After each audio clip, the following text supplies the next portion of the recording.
रितु जी अंबाला से। राधे राधे। श्री हरिवंश गुरुदेव, राधे राधे। गुरुदेव, आप बोलते हैं कि गृहस्थ जीवन में परिवार में ही भगवत भाव करना चाहिए। हम वैसा ही करने का प्रयास करते हैं, परंतु कई बार बच्चे कहना नहीं मानते, उनकी पिटाई कर दी जाती है और बाद में दुख होता है कि हम तो आपके बच्चों में आपको प्रभु आपको देखते हैं, आपकी ही पिटाई कर दिया। और देखो, अभी क्या प्रारंभिक है, अभी कोई भाव सिद्ध तो हुआ नहीं है। जब भगवान पुत्र के रूप में आए, हमें सौभाग्य दिया है माता पिता का, तो उनको डांटेंगे, उनको सिखाएंगे। आप तो भावना करेंगे। संदीपनी जी के नीचे बैठे हुए हैं जगत गुरु भगवान श्री कृष्ण। संदीपनी जी आसन में बैठे हैं, जिनकी श्वासों से वेदों का प्रादुर्भाव हुआ, वो भगवान हाथ जोड़े बैठे हैं। एक बार महाप्रभु चैतन्य देव जी के पिता को स्वप्न में एक महापुरुष प्रकट हुए और कहा, तुम चैतन्य देव को डांटते हो, डांटा मत करो। तो उनका डांटने की बात तो अलग रही, अगर उपद्रव करेंगे, उद्दंडता करेंगे, बाल रूप है ना वो, तो हम शपथ भी लगाएंगे। तो बोले, हमें जानना भी नहीं कि कौन है। जब मुझे सौभाग्य देने के लिए पुत्र रूप में आए हैं, तो हम वैसा ही व्यवहार करेंगे। जो हमें स्वांग मिला है, हम अपने स्वांग में रहें। हमें माता का स्वांग मिला है, तो हम शपथ भी लगाएंगे, दुलार भी करेंगे। तो उसमें पश्चाताप थोड़ी होना है, प्रभु है, भाव रखना है। अब जैसे मानो शिष्य रूप में सब महात्मा लोग ही तो हैं, पर हमें गुरु भाव दिया इन्होंने और शिष्य भाव इन पर है। तो अब जहाँ धर्म की जरा भी त्रुटि होने पर इनके लिए दंड विधान लागू हो जाता है। तो दंड विधान देने का अधिकार प्रभु ने मुझे स्वांग दिया, इसलिए दे रहे हैं। उसमें कोई पश्चाताप थोड़ी होता है कि अरे ये तो संत हैं, ये तो भगवान के स्वरूप हैं, हमने इनको नहीं, क्योंकि हमको स्वांग मिला है, गुरु का स्वांग दिया है। आप शिष्य रूप में आए हो, समझना है। नहीं ऐसे तो तुम परेशान हो जाओगी। नहीं, जहां हमें जो कर्तव्य मिला है, उस कर्तव्य का पालन करने के लिए हमें संभाल करके, विचार को संभाल करके, तो इसमें थोड़ी कि हम बेटे से कहें कि तुम तो भगवान हो, नहीं, पर अंदर भाव रखना कि प्रभु आप इनके रूप में है, पर मुझे माँ का स्वांग दिया है, तो प्रभु ऐसे ही लीला आपके साथ करूंगे। ये अंदर का बात है, बाहर थोड़ी उसको प्रभु बोलना है। अब इनसे थोड़ी कहते हैं कि आप तो भगवत स्वरूप हो, आपको कैसे डांटे। नहीं, मान लो कोई फिसल रहा है, तो फिसलने के पहले ही पकड़ ले कि फिसलने वाला है, पकड़ ले, तब तो अब गिर पड़ा, हाथ पैर टूट गए, फिर उठाओ तो फिर क्या फायदा, वो तो टूट ही गए हाथ पैर।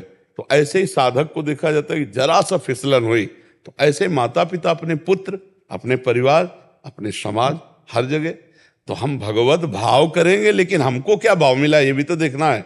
मान लो टीचर है, अब विद्यार्थी को हे भगवान, तो फिर कैसे बने। नहीं, जरूरत पड़ी तो एक डांट लगाई, भाई आपको ये काम दिया था, इसे पूरा क्यों नहीं किया। ऐसे ही हर जगह मरीज है और उसकी जरूरत है कि ऑपरेशन करना है, तो भगवान उसमें है, पर चीरा लगाया जाएगा, बेहोशी का इंजेक्शन दिया जाएगा, दवा दी जाएगी। ऐसे ही हमको पूरा स्वांग करना है।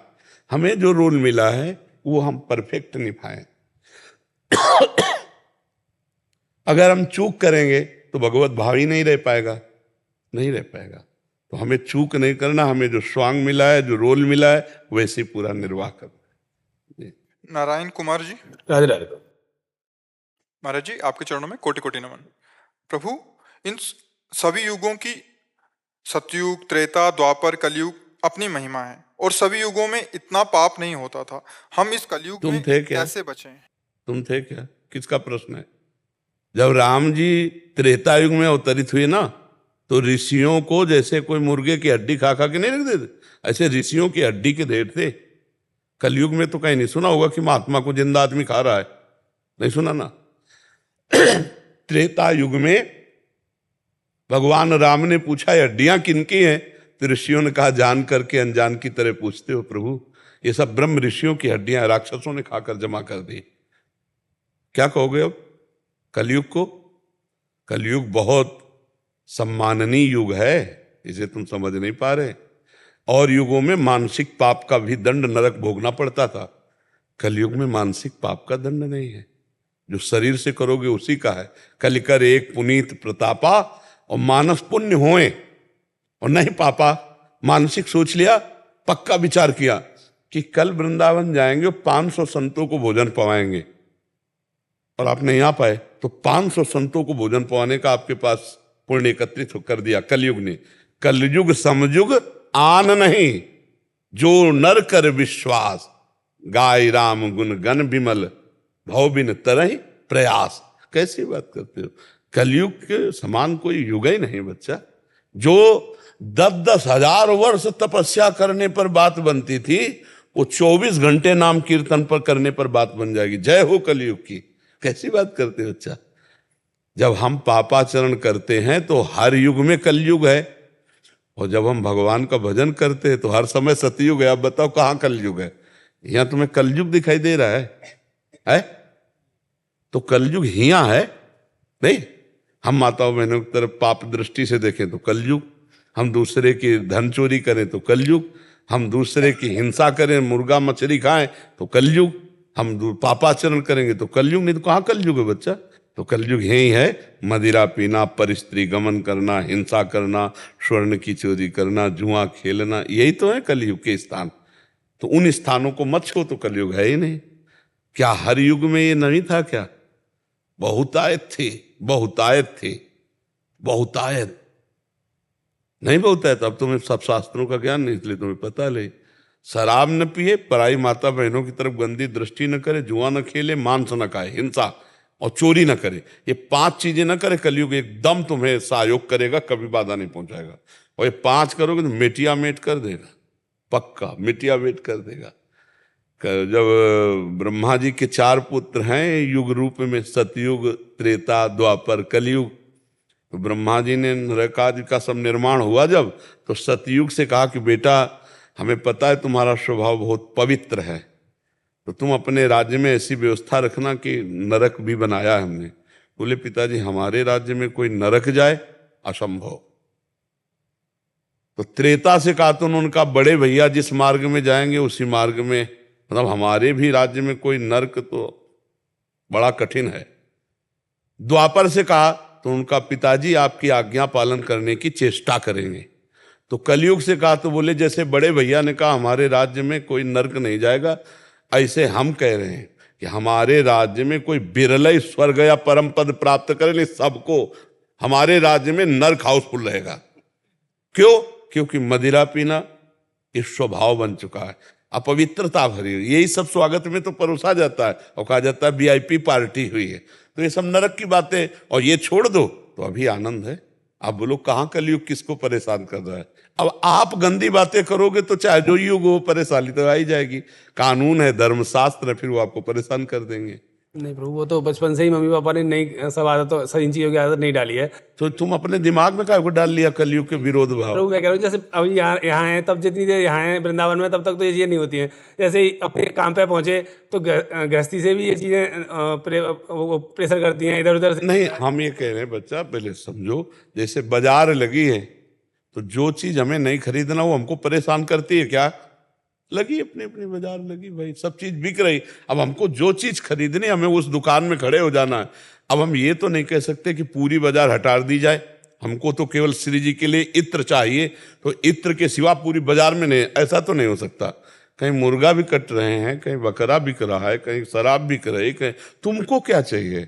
तो भगवान का संसार है, इसमें सब अलग अलग खोपड़ी के अलग अलग खेल हो रहे। तुम कौन से खेल खेलना चाहते हो? अगर तुम कलयुग रहित खेल खेलना चाहते हो तो ये चीजें छोड़ दो, अपने आप आनंदित रहोगे। हमको कोई गिरा कैसे सकता है? हमको कोई कैसे गिरा सकता है? हम ना पिए तो कोई कैसे पिला देगा? हम ना खाएं तो कोई कैसे खवा देगा? हम ना करें तो कोई गलत हमसे कैसे करा देगा? हम राजी हो जाते हैं गलत करने में, क्योंकि हमको लगता है इसमें सुख है, इसलिए हमारा पतन हो जाता है। और दोष देते हैं कलयुग का।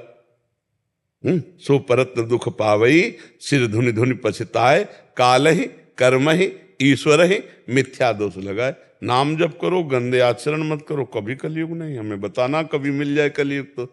अब गंदे आचरण करोगे तो चाहे जो युग हो, डंडा चलेगा, हृदय जलेगा, दुर्गति भोगनी पड़ेगी। समझ पा रहे आप?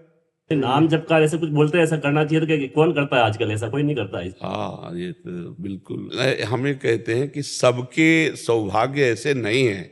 सबके सौभाग्य अगर वो चाहें तो अपने सौभाग्य बना सकते हैं, लेकिन सबके जब द्रवई दीन दयालु राघव, तो साधु संगति पाइए। ये केवल गुरुजी प्रारब्ध के कारण ही होता है सब ऐसा? कुबुद्धि, कुबुद्धि, गंदी बुद्धि, उसको हम पवित्र नहीं करना चाहते। अगर हम साधु समागम में आज देखो कितने लोग यहाँ आकर के मतलब हजारों की संख्या में बोल चुके कि मैं गलत था। आप किसी को गलत बोलो तो देखो बुरा लगता है ना उसको, वो सभा में बोल गया मैं गलत था, लेकिन जब से सत्संग सुना 1.5 वर्ष से 2 वर्ष से 6 महीने से मैं बिल्कुल सब छोड़ दिया हूं और राधा राधा जपता हूं। अब ये तो आया ना, भगवान कृपा किए, कभी साधु समागम भगवान कृपा करके उनको दिलाएं तो उनकी बुद्धि शुद्ध हो जाएगी। पर कुबुद्धि, रावण को विभीषण जी क्या कह रहे हैं कि सुमति कुमति सबके उर राहें, नाथ पुराण निगम अस कहां, और जहां सुमति तहां संपत्ति नाना, और जहां कुमति तहां विपत्ति निदाना। तो उर कुमति बसी विपरीता, तुम्हारे अंदर बुद्धि तुम्हारी भ्रष्ट हो गई, कुमति आ गई। तो आज हमारी समाज में बुद्धि भ्रष्ट हो रहे हैं, नहीं, व्यभिचार प्रवृत्ति, व्यसन प्रवृत्ति, गंदे आचरण की प्रवृत्ति ये बढ़ रही, इसे कुबुद्धि कहते हैं। अगर कुबुद्धि बढ़ जाए तो किसी भी युग में उसका नाश हो जाएगा। आप पूरे चरित्र पढ़ के देखो, क्या इसकी कुबुद्धि नहीं बढ़ गई थी? रावण की कुबुद्धि नहीं, और विद्वान था, कैसी कुबुद्धि बढ़ गई कि सर्वनाश पूरे परिवार का हो गया। तो कुबुद्धि कभी भी किसी भी युग में बढ़ सकती है। कुबुद्धि कंस की नहीं बढ़ गई, कितने ऐसे थे हुए जिनकी कुबुद्धि बढ़ गई और वो भगवान से द्रोह करने लगे। भगवान से ऐसा द्रोह कि भगवान को मारने के लिए कितने उपाय कर डाले। अब कुबुद्धि ही तो है, अब सुबुद्धि हो जाए तो भक्ति बन जाए, और कुबुद्धि हो गई तो वही राक्षस कहा गया, वही दैत्य कहा गया। तो इस समय क्या, जब तक हमें शास्त्र स्वाध्याय नहीं होगा, सत्संग नहीं होगा, तो कुबुद्धि तो बढ़ती चली जाएगी ना। सबके अंदर दोनों है। अब जैसे आप सत्संग सुन रहे हो तो कुबुद्धि को दबा के सुबुद्धि बढ़ रही, तो आपके विचार बदलने लगे। और अगर कुसंग मिल जाए तो सत्संग के विचारों को दबा के वो अपना प्रभाव दिखा देगी। कुबुद्धि अगर कुसंग बढ़ जाए तो वो बढ़ जाएगी और निर्णय गलत हो जाएगा। तो प्रायः सत्संग मिलना कठिन हो रहा है। सत्संग बड़े भाग्य से मिलता है। सुत दाराधन लक्ष्मी पीयू के घर होए, संत समागम हरि कथा तुलसी दुर्लभ दोए।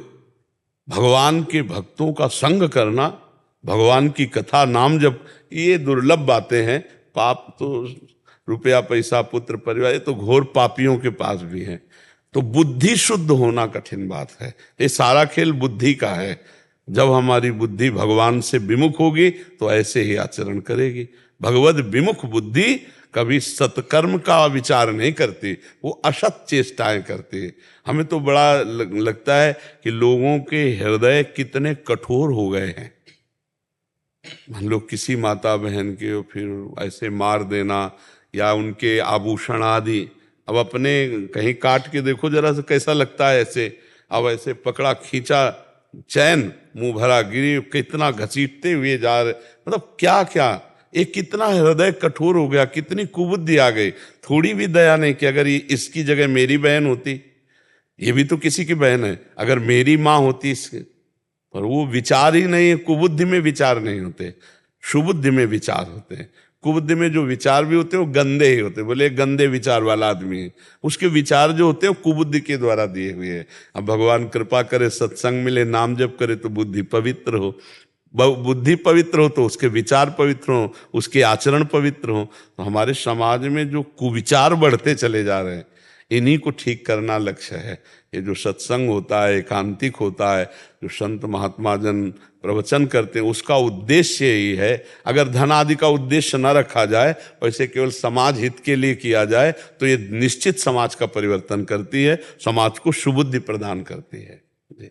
स्वामी हरिहरानंद जी महाराज,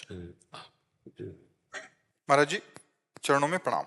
महाराज जी, साक्षी भाव का ज्ञान होने पर भक्ति श्रेष्ठ है या पहले भक्ति में पर ज्ञान श्रेष्ठ है? उपासक की रुचि विशेषता इसमें काम करेगी। एक दूसरे को लघु या श्रेष्ठ का विषय नहीं है। स्थूल शरीर, सूक्ष्म शरीर, कारण शरीर, इनको गुरु प्रताप से वेदांत के द्वारा, पवित्र की हुई बुद्धि के द्वारा तीनों का राग त्याग दे, अपने स्वरूप में स्थित होने के लिए साक्षी भाव से वो तीनों को पहले बाधित करता रहता है। स्थूल की क्रियाएं, सूक्ष्म का चिंतन और स्वभाव के प्रभाव, सतोगुणी, रजोगुणी, तमोगुणी, ये तीनों मेरे नहीं हैं, इसका वो साक्षी दृष्टा मात्र है।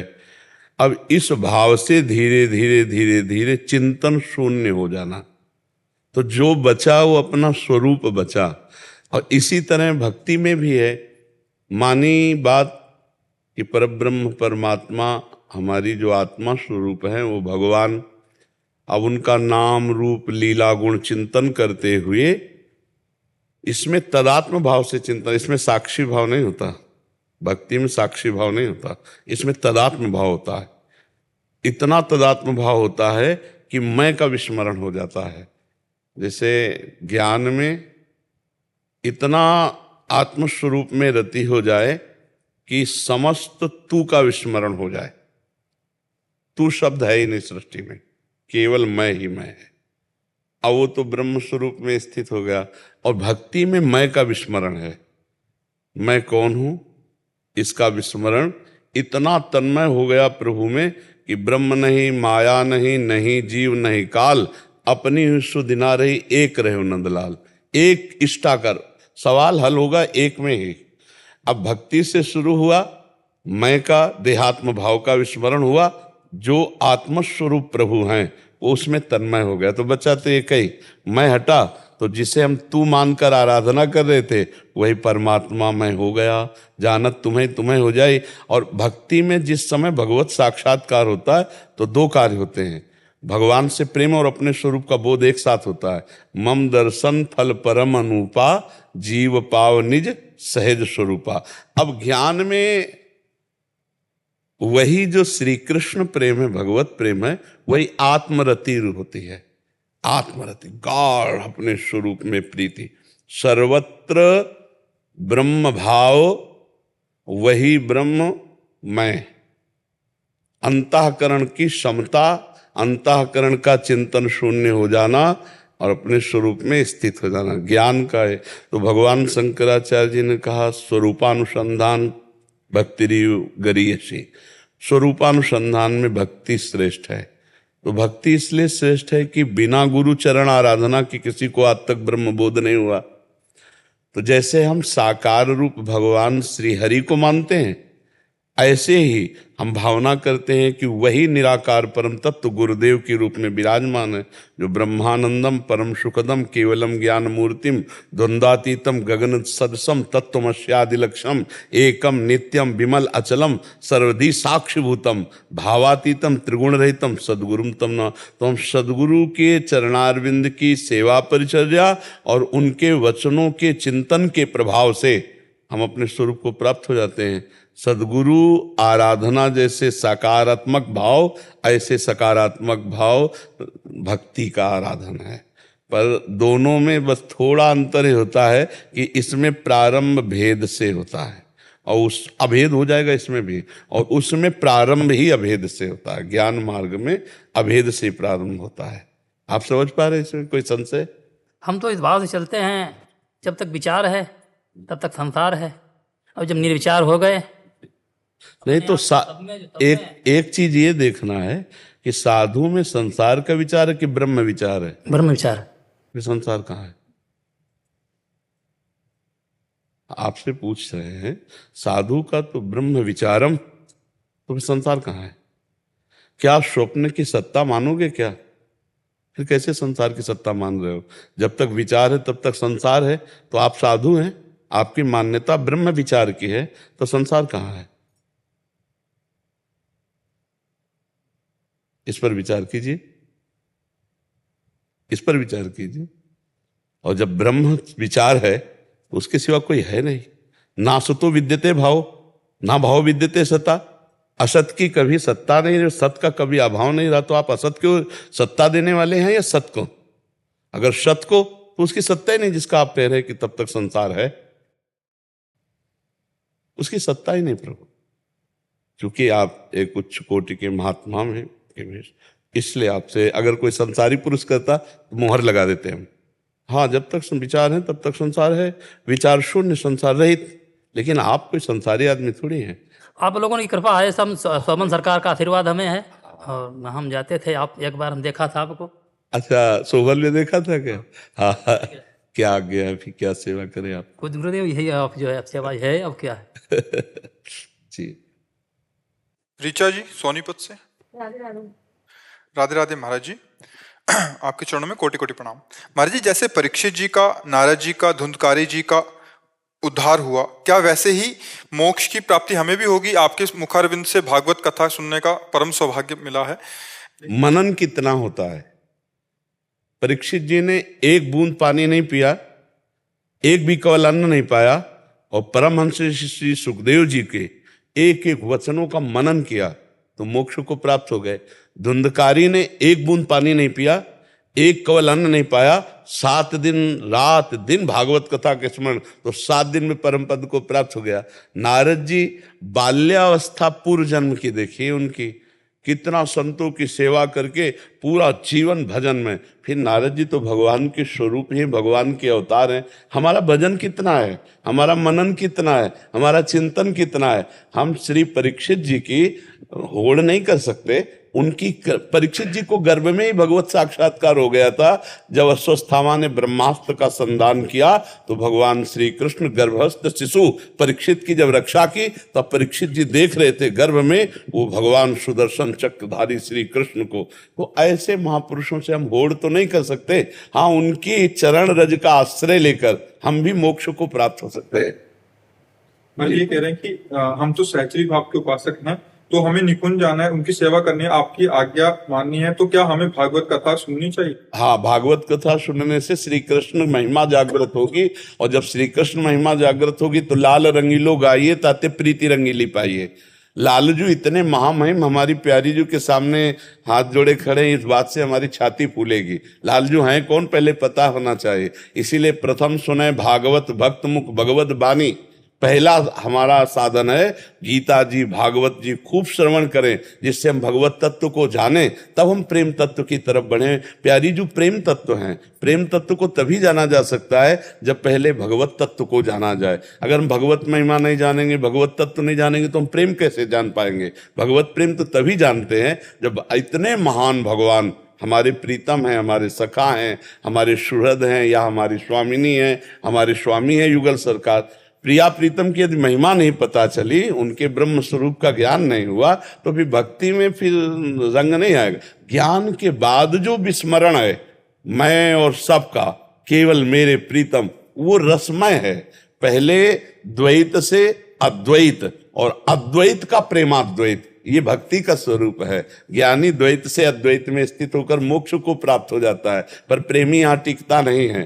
वो प्रेम भाव को स्वीकार करने के कारण द्वैत से शुद्ध अद्वैत और अद्वैत से उसी में खेलना। रसो या परमानंद एक द्विधा सदा, श्री राधा कृष्ण रूपाभ्यम तस्मै तस्मै नमो नमः।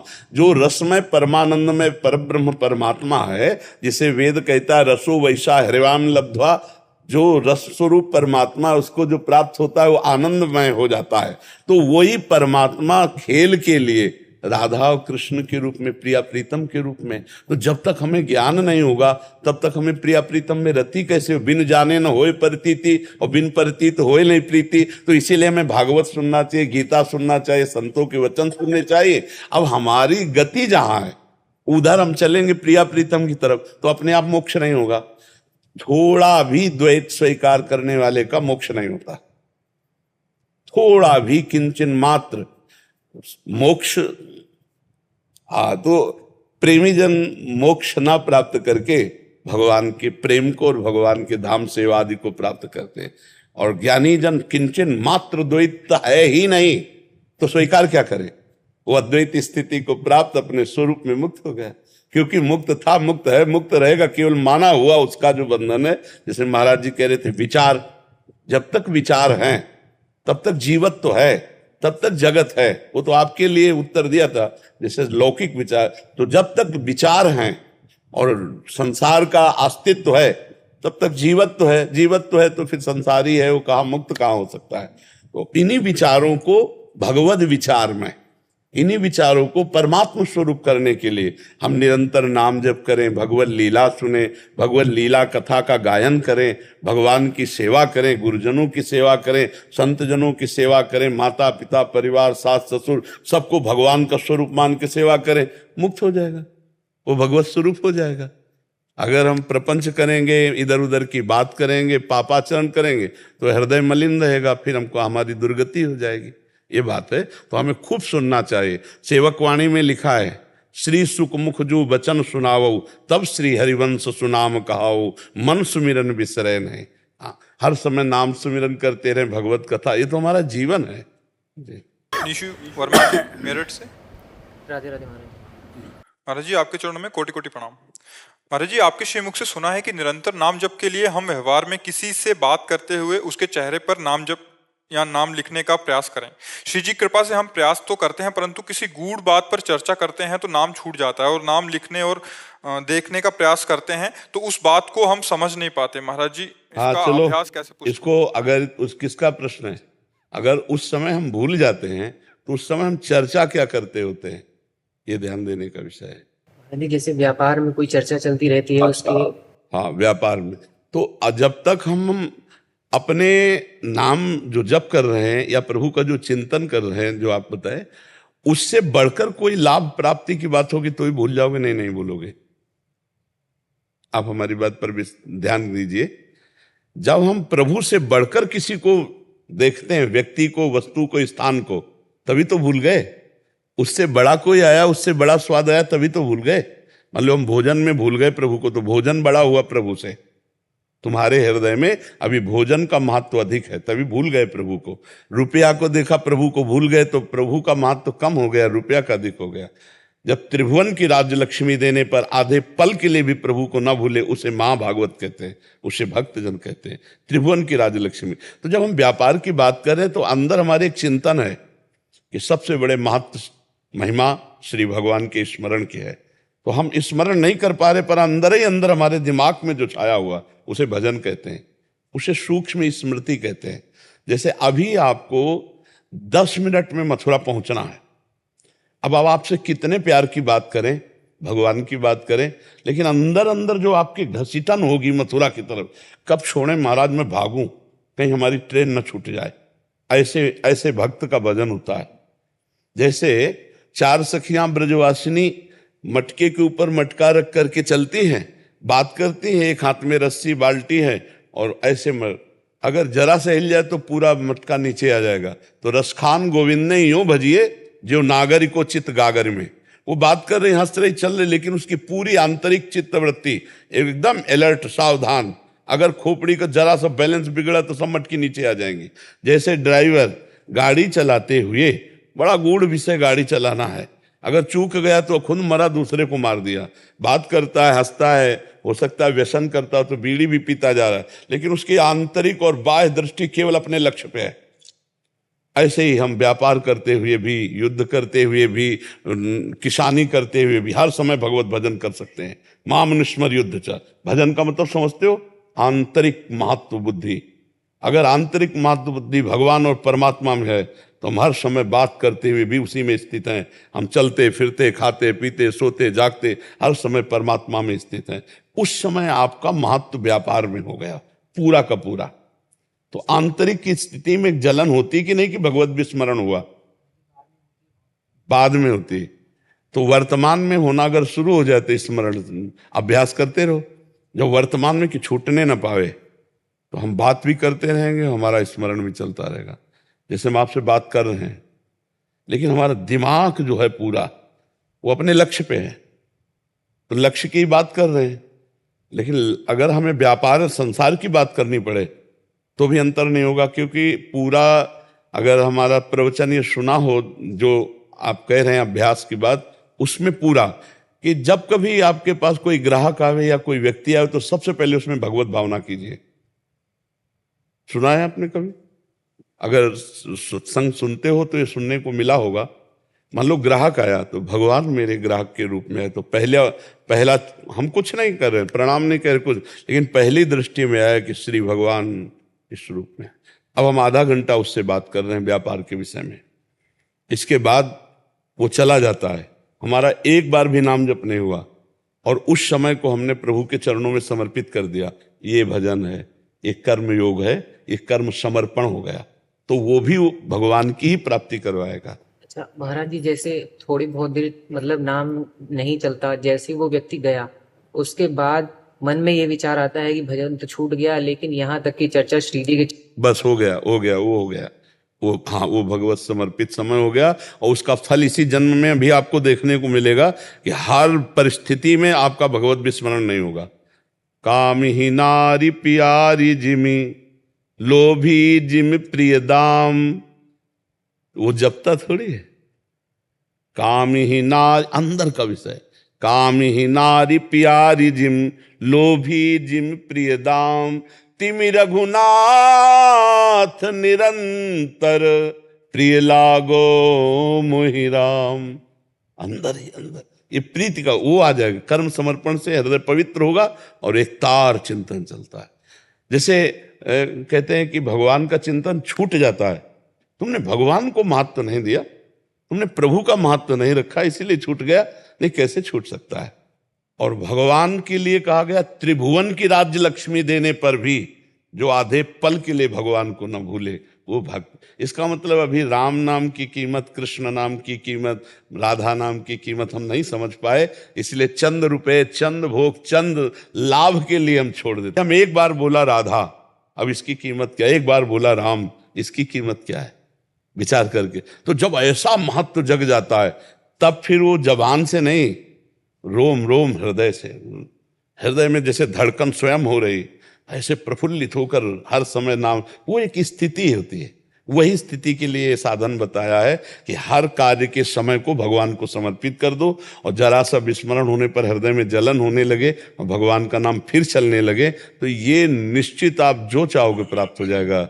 आप चाहोगे विशुद्ध बोध हो जाए तो विशुद्ध बोध हो जाएगा, क्योंकि सोई जाने जे देव जनाई, गुरु रूपी भगवान ही ज्ञान कराते हैं तो ज्ञान हो जाता है। आप प्रेम चाहोगे प्रेम हो जाएगा, लोक परलोक की संपत्ति चाहोगे वो भी दे देंगे, वो तो सब वैभवशाली प्रभु।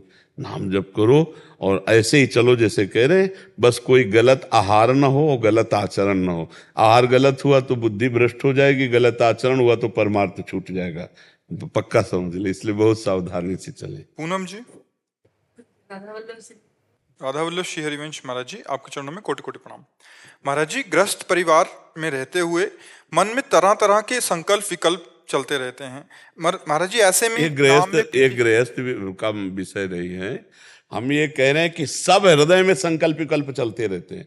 वही जो अपनी चित्तवृत्ति का निरोध करके परमात्मा में लगाने का अभ्यास किया, वही संकल्प विकल्प रहित हो पाता, चाहे गृहस्थ हो चाहे विरक्त हो।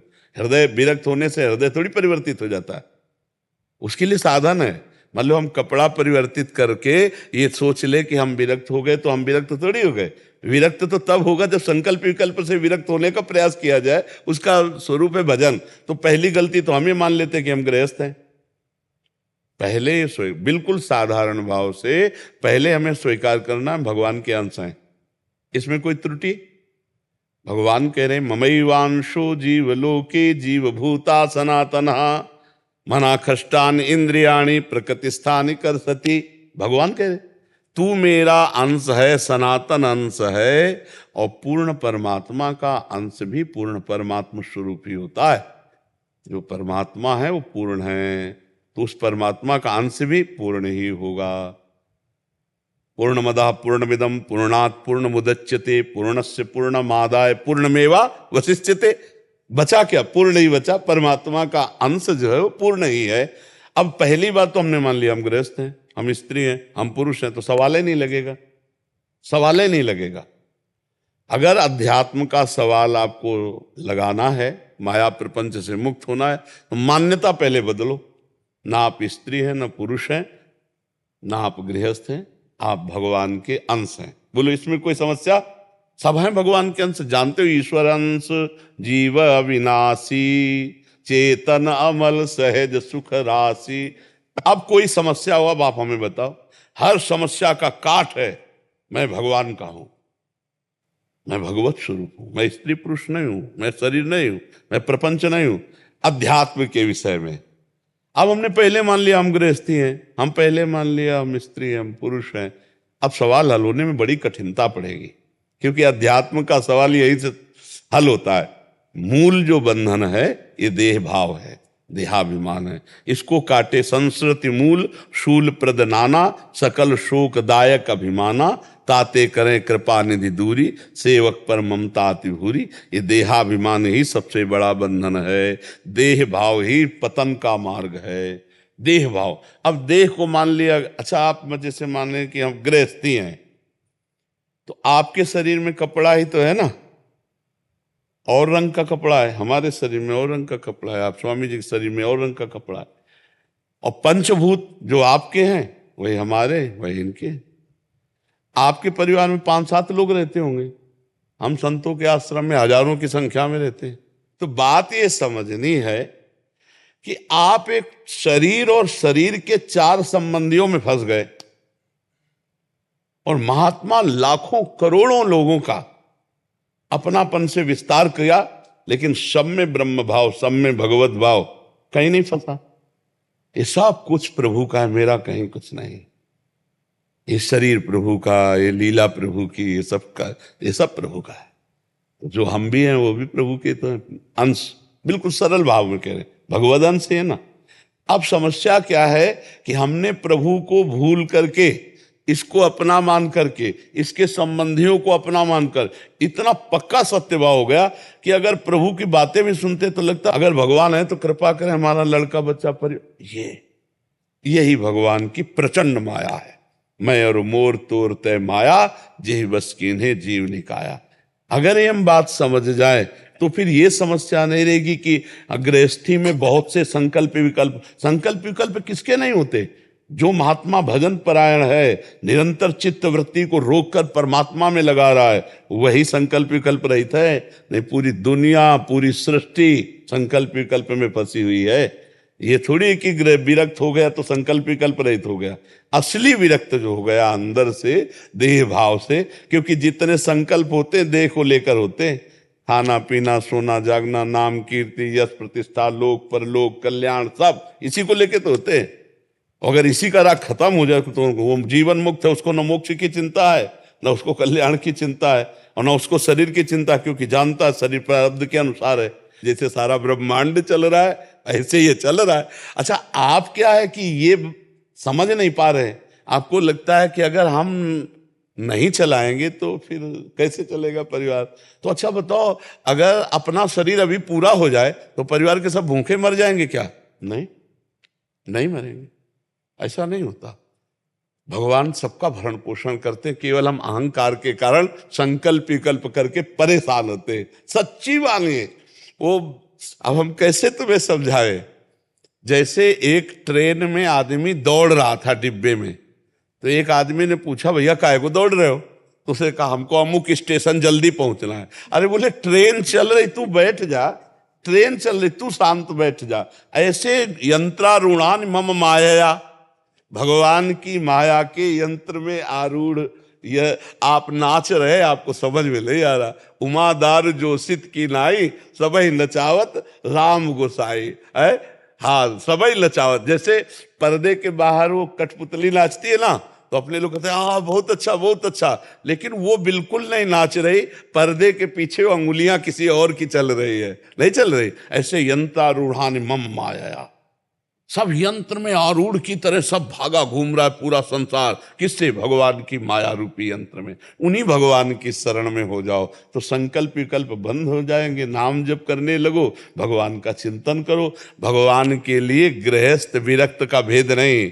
सब मम प्रिय सब मम उपजाए, भगवान नहीं कहते? एक जगह कहा, सब पर मोरी बराबर दाया। सब पर मैं बराबर। लेकिन अब जो भगवान का भजन करेगा वो भगवदानंद को प्राप्त होगा।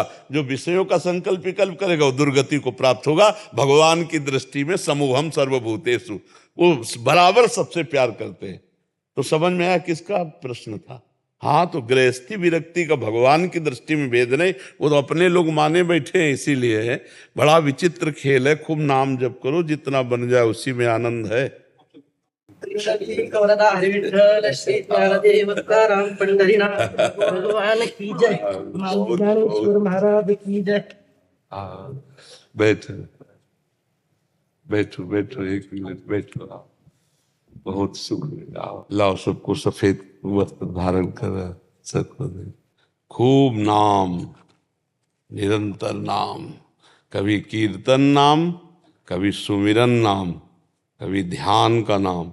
नाम बल से ही श्री तुकाराम जी महाराज सदैव परम धाम गए। नाम का प्रताप देखो। इस देह से इस लोक को त्याग करके भगवत धाम देह सहित जाना, ये बहुत कुछ ही महापुरुष हुए ऐसे जो सदैव भगवत धाम गए, नहीं तो सबको देह यहां त्यागना पड़। नाम का मोह, जहां चरण रख देते तुकाराम जी महाराज, वहां भूमि विठ्ठल विठ्ठल बोलते थे। नहीं, जनाब के कंडे से निकलता था विठ्ठल विठ्ठल विठ्ठल। नाम ही सब कुछ है। महाराष्ट्र तो नाम जापक शूरवीरों की भूमि कह सकते हो आप। जैसे युद्ध में शूरवीर होते ना, ऐसे नाम जापक शूरवीर। हर परिस्थिति में निरंतर नाम जब किसी के हड्डी हड्डी से निकल रहा है, विठ्ठल विठ्ठल राम कृष्ण हरि।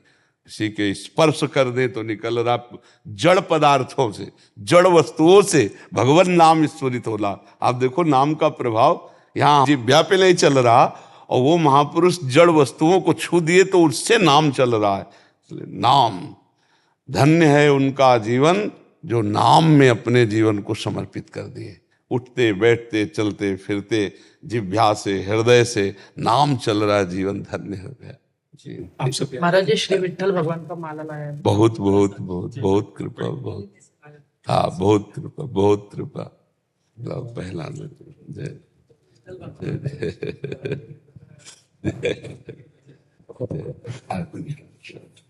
पुंडलीक वरदारी विठ्ठल श्री ज्ञानदेव तुकाराम पंढरीनाथ भगवान की जय। राधे राधे। सब भक्तों की बराबर।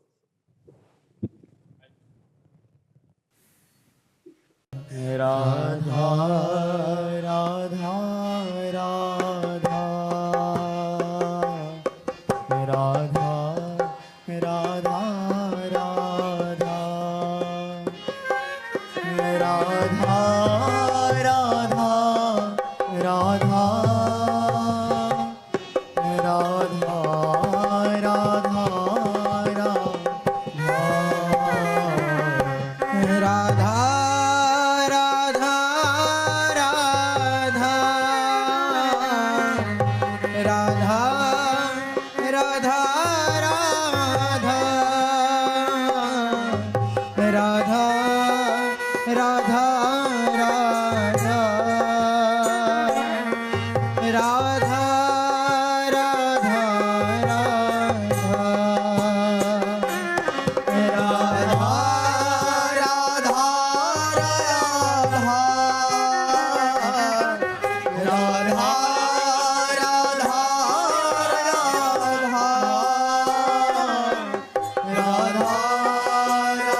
राधा राधा राधा राधा